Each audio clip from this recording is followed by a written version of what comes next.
ದೇಶದ್ರೋಹಿ ಕಾಂಗ್ರೆಸ್ ಪಕ್ಷಕ್ಕೆ ದೇಶದ್ರೋಹಿ ಕಾಂಗ್ರೆಸ್ ಅಧ್ಯಕ್ಷರಿಗೆ ದೇಶದ್ರೋಹಿ ಕಾಂಗ್ರೆಸ್ನ ಆಲ್ ಇಂಡಿಯಾ ಅಧ್ಯಕ್ಷರಿಗೆ ದೇಶತ್ ಮಾತಾ ಕಿ ಭಾರತ್ ಮಾತಾ ಕಿ ಭಯೋತ್ಪಾದಕ ಎಂದು ಕರೆದ ಮಲ್ಲಿಕಾರ್ಜುನ ಖರ್ಗೆ ಅವರಿಗೆ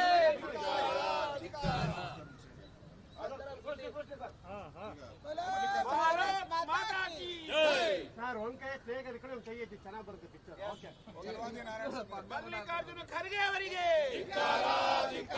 ಭ್ರಷ್ಟ ಖರ್ಗೆ ಅವರಿಗೆ ಉದ್ದೇಶಿಸಿ ನಮ್ಮ ವಿಧಾನ ಪರಿಷತ್ತಿನ ಪ್ರತಿಪಕ್ಷ ನಾಯಕರಾಗಿರ್ತಕ್ಕಂಥ ಚಲವಾದಿ ನಾರಾಯಣ ಸ್ವಾಮಿ ಅವರು ಮಾತಾಡ್ತಾರೆ. ಮಾನ್ಯ ಬಂಧುಗಳೇ, ಎಐಸಿಸಿಯ ಅಧ್ಯಕ್ಷರು ಆಗಿರ್ತಕ್ಕಂಥ ಮಲ್ಲಿಕಾರ್ಜುನ್ ಖರ್ಗೆ ಅವರು ಕರೆದಿರ್ತಕ್ಕಂಥದ್ದು ಇದೊಂದು ಹೇಯ ಕೃತ್ಯ. ಇದು ಯಾವುದೇ ಪ್ರಧಾನಮಂತ್ರಿಯವರನ್ನ ಇಂದಿನವರೆಗೆ ವಿರೋಧ ಪಕ್ಷಗಳಾಗ್ಲಿ ಬೇರೆ ಯಾರೇ ಆಗಲಿ ಇಷ್ಟೊಂದು ಕೆಟ್ಟ ಪದಗಳ ಬಳಕೆ ಮಾಡಿರ್ತಕ್ಕಂಥದ್ದು ಪ್ರಥಮ. ಅಂದಮೇಲೆ ಈಗ ಇದು ಕಾಂಗ್ರೆಸ್ ಸಂಸ್ಕೃತಿಯ ಅಥವಾ ಮಾನ್ಯ ಮಲ್ಲಿಕಾರ್ಜುನ್ ಖರ್ಗೆ ಅವರೇ ಈ ರೀತಿ ಬೇಕಂತಲೇ ಮಾತಾಡಿದ್ದಾರಾ ಅಥವಾ ಸೋನಿಯಾ ಗಾಂಧಿ ಅವರು ರಾಹುಲ್ ಗಾಂಧಿ ಅವರು ಖರ್ಗೆ ಅವರ ಬಾಯಿಂದ ಈ ಮಾತುಗಳನ್ನ ಆಡಿಸಿದ್ದಾರಾ ಅಂತಕ್ಕಂಥದ್ದನ್ನ ಇವತ್ತು ದೇಶದ ಜನ ಯೋಚನೆ ಮಾಡಬೇಕು. ನಾವು ಕೂಡ ಖರ್ಗೆ ಅವರನ್ನ ಕಂಡವರೇ. ಈ ಕರ್ನಾಟಕದ ಬಾರ್ಡರ್ ಅನ್ನ ದಾಟುವವರೆಗೆ ಬಹಳ ಮುತ್ಸದ್ದಿ ರಾಜಕಾರಣಿ ಅಂದುಕೊಂಡಿದ್ವಿ. ಇವತ್ತು ಅವರು ದೇಶದ ಪ್ರಧಾನಮಂತ್ರಿಯನ್ನ ವಿಷ ಸರ್ಪಕ್ಕೆ ಹೋಲಿಸಿದರು. ಭಾರತೀಯ ಜನತಾ ಪಕ್ಷ ಮತ್ತು RSS ಅನ್ನ ವಿಷ ಸರ್ಪಗಳು ಅವರನ್ನ ಕೊಂದುಬಿಡಿ ಅಂತ ಹೇಳಿ ಒಂದು ಸಮುದಾಯವನ್ನ ಎತ್ತಿಕಟ್ಟುವ ಕೆಲಸವನ್ನು ಮಾಡಿದರು. ಇವತ್ತು ಭಯೋತ್ಪಾದಕರ ಪ್ರಧಾನಮಂತ್ರಿ ಅಂತಕ್ಕಂಥ ಮಾತನ್ನು ಹೇಳಿದ್ದಾರೆ. ಆದ್ರೆ ನಾನು ಹೇಳಲಿಕ್ಕೆ ಬಯಸ್ತೇನೆ, ಇದು ನಿಮ್ಮ ಮುತ್ಸದ್ದಿತನವಾ?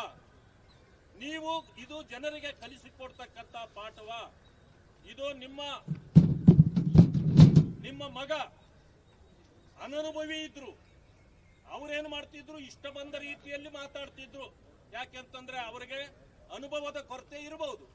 ಆದ್ರೆ ಈಗ ನೀವು ಬೇವಿನಕಾಯಿಗೆ ಆಗಲಕಾಯಿ ಸಾಕ್ಷಿ ಅನ್ನೋ ರೀತಿಯಲ್ಲಿ ನೀವು ಕೂಡ ಅದೇ ಹಾದಿಯನ್ನ ತುಳಿದಿದ್ದೀರಿ ಅಂತಂದ್ರೆ ನಿಮಗೆ ಪ್ರೇರೇಪಣೆ ನಿಮ್ಮ ಮಗ ಪ್ರೇರೇಪಣೆಯ ಅಥವಾ ಕಾಂಗ್ರೆಸ್ ಪ್ರೇರೇಪಣೆಯ?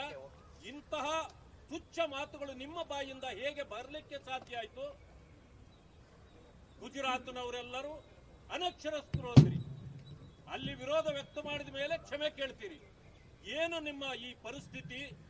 ನಿಮ್ಮಿಂದ ನೀವು ಕರ್ನಾಟಕದವರು ಆಗಿರೋದ್ರಿಂದ ಇದು ಕರ್ನಾಟಕಕ್ಕೂ ಕೂಡ ಅಪಮಾನ, ಈ ದೇಶದ ರಾಜಕಾರಣಕ್ಕೂ ಅಪಮಾನ ಅಂತಕ್ಕಂಥ ಮಾತನ್ನ ನಾವು ಹೇಳಲೇಬೇಕಾಗಿದೆ. ಮಾನ್ಯ ಖರ್ಗೆಜಿ ಅವರೇ, ದಯವಿಟ್ಟು ದೇಶದ ಕ್ಷಮೆ ಕೇಳ್ರಿ, ದಯವಿಟ್ಟು ಈ ದೇಶದ ಕ್ಷಮೆ ಕೇಳ್ರಿ. ರಾಜಕಾರಣಕ್ಕಿರ್ತಕ್ಕಂಥ ಗೌರವವನ್ನ ಇವತ್ತು ನೀವು ಕಳೆದಿದ್ದೀರಿ.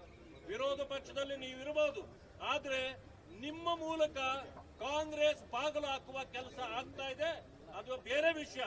ಆದ್ರೆ ಈ ರೀತಿ ಕೆಟ್ಟ ಪದಗಳನ್ನ ಬಳಕೆ ಮಾಡಿ ರಾಜಕೀಯದ ಕೆಲಸ ಮಾಡ್ತಕ್ಕಂಥ ಪ್ರತಿಯೊಬ್ಬರ ಗೌರವವನ್ನ ನೀವು ಇವತ್ತು ಕಳೆದಿದ್ದೀರಿ.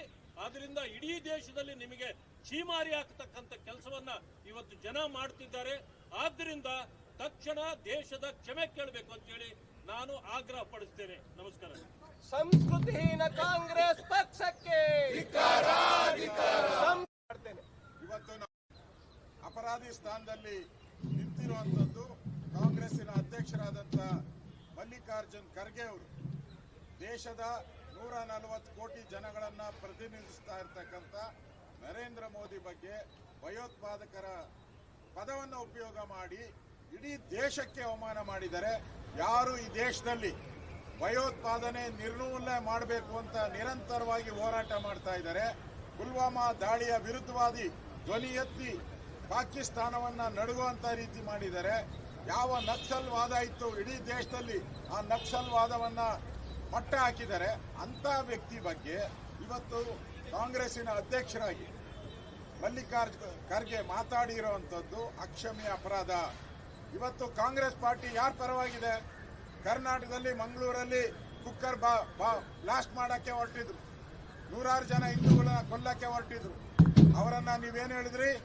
ನಮ್ಮ ಬ್ರದರ್ಸ್ ಅಂತ ಹೇಳಿದ್ರಿ. ಇದೇ ವಿಧಾನಸೌಧದಲ್ಲಿ ಖರ್ಗೆ ಅವರ ರೈಟ್ ಹ್ಯಾಂಡ್ ರಾಜ್ಯಸಭಾ ಸದಸ್ಯ ಪಾಕಿಸ್ತಾನ ಜಿಂದಾಬಾದ್ ಅಂದ್ರಿ. ಒಂದು ಬಾಯಲ್ಲಿ ನಿಮ್ಮ ಬಾಯಲ್ಲಿ ಒಂದು ನುಡಿ ಮುತ್ತು ಬಂತ? ಒಂದು ಮಾತು ಪಾಕಿಸ್ತಾನದ ಜಿಂದಾಬಾದ್ ಅಂದಿದ್ಕೆ ಒಂದು ಮಾತು ಖಂಡನ ಹೇಳಿಕೆ ಖರ್ಗೆಯಿಂದ ಬಂತ? ಬರಲೇ ಇಲ್ಲ.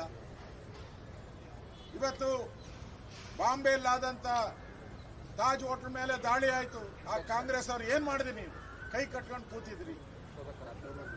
ಇವತ್ತು ಇಷ್ಟೆಲ್ಲ ಘಟನೆ ಆದರೂ ಕೂಡ ಭಯೋತ್ಪಾದಕರ ಬಗ್ಗೆ ಬಹಳ ಸಾಫ್ಟ್ ನಿಲುವನ್ನ, ಬಹಳ ಮೃದು ನಿಲುವನ್ನ ತಾಳ್ತಾ ಇರುವಂತದ್ದು ಕಾಂಗ್ರೆಸ್. ಯಾವುದೇ ಭಯೋತ್ಪಾದನೆ ದಾಳಿ ಆದಾಗೂ ಕೂಡ ಖಂಡಿಸೋದರಲ್ಲೂ ಬಹಳ ಹಿಂದೆ ಮುಂದೆ ನೋಡುವಂತ ಕಾಂಗ್ರೆಸ್ ಇವತ್ತು ಭಯೋತ್ಪಾದನೆ ವಿರುದ್ಧ ಹೋರಾಟ ಮಾಡ್ತಾ ಇರೋ ಮೋದಿ ಬಗ್ಗೆ ಭಯೋತ್ಪಾದಕ ಅನ್ನೋ ಪದ ಉಪಯೋಗ ಮಾಡಿ ಇಡೀ ದೇಶಕ್ಕೆ ದ್ರೋಹ ಬಗೆದಿರಾ. ನೀವು ಕಾಂಗ್ರೆಸ್ ಪಾರ್ಟಿ ಅಧ್ಯಕ್ಷರಾಗಿರಕ್ಕೂ ನಾಲಾಯಕ್. ಕಾಂಗ್ರೆಸ್ ಪಾರ್ಟಿಗೆ ಮಾನ ಮರ್ಯಾದೆ ಇದ್ರೆ ಅವರನ್ನ ಅಲ್ಲಿಂದ ವಜಾ ಮಾಡಬೇಕು. ದೇಶದ ಜನರ ಮುಂದೆ ಕ್ಷಮಾಪಣೆ ಕೇಳಬೇಕು. ಅದಕ್ಕೆ ಸಬೂಬ್ ಹೇಳ್ತಾ ಇದ್ದಾರೆ. ಏನು?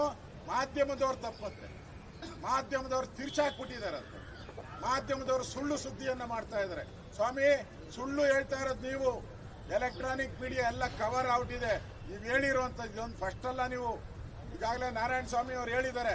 ನೀವು ಹೇಳಿರೋದು ಇದುವರೆಗೂ ಎಲ್ಲಾನು ಕೂಡ ಹೇಳೋದು, ಆಮೇಲೆ ವಾಪಸ್ ತಗೊಳೋದು, ಹೇಳೋದು ಆಮೇಲೆ ವಿಷಾದ ಎಕ್ಸೋದು, ಹೇಳೋದು ಮಾಧ್ಯಮದವ್ರು ತಪ್ಪು ಅಂತ ಹೇಳೋದು. ಇದು ನಿಮ್ ಚಾಳಿ ಆಗೋಟಿದೆ. ನನ್ಗನ್ಸತ್ತೆ ನಿಮ್ಗೆಲ್ಲೋ ಕರ್ನಾಟಕದ ಮುಖ್ಯಮಂತ್ರಿ ಆಗಬೇಕು ಅಂತ ಕನಸಿತ್ತನೋ, ಅದಕ್ಕೆ ಎಲ್ಲೋ ಯಾರೋ ಎಳ್ಳು ನೀರು ಹಾಕಿರ್ಬೇಕು. ನಿಮ್ಗೆ ಬುದ್ಧಿ ಭ್ರಮಣೆ ಆಗೋಟಿದೆ ನಿಮ್ಗೆ.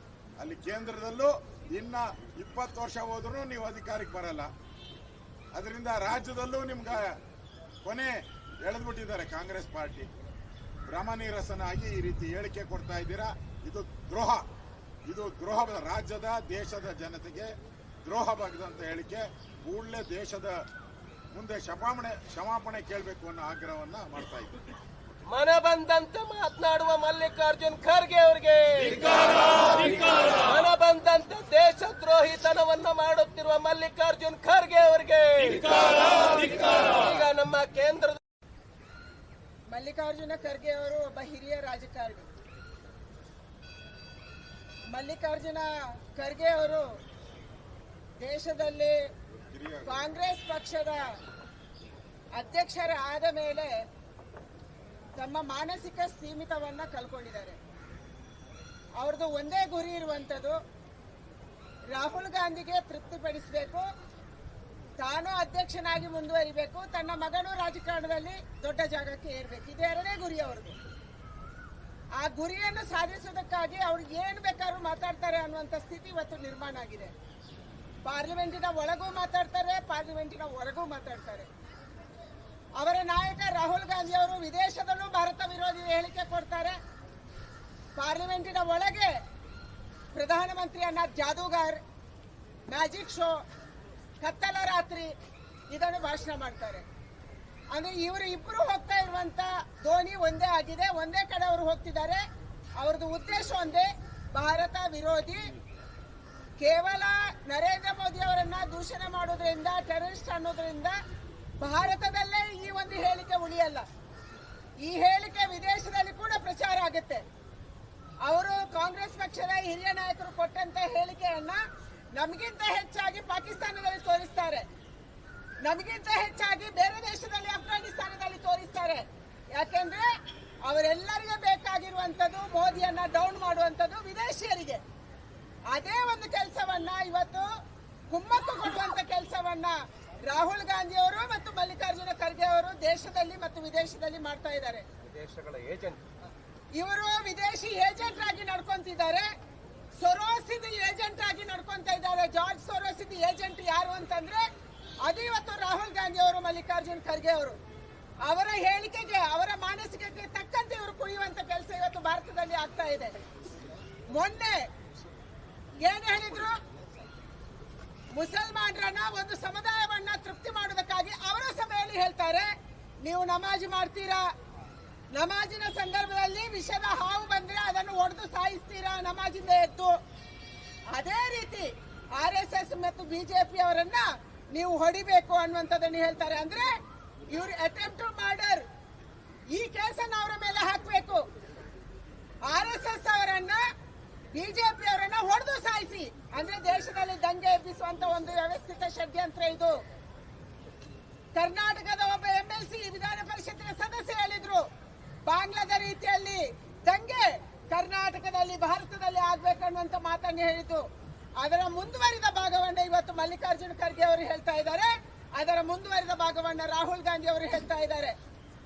ದೇಶದ ಪ್ರಧಾನಿಯವನ್ನ ಟೆರರಿಸ್ಟ್ ಅಂತ ಹೇಳಿರುವಂತದ್ದು ಇದು ನಮ್ಮ ದೇಶದಲ್ಲಿ ಮಾತ್ರ ಹಾಗೆ ಹೇಳಿ ಉಳ್ಕೊಳ್ಳಕ್ಕೆ ಸಾಧ್ಯ.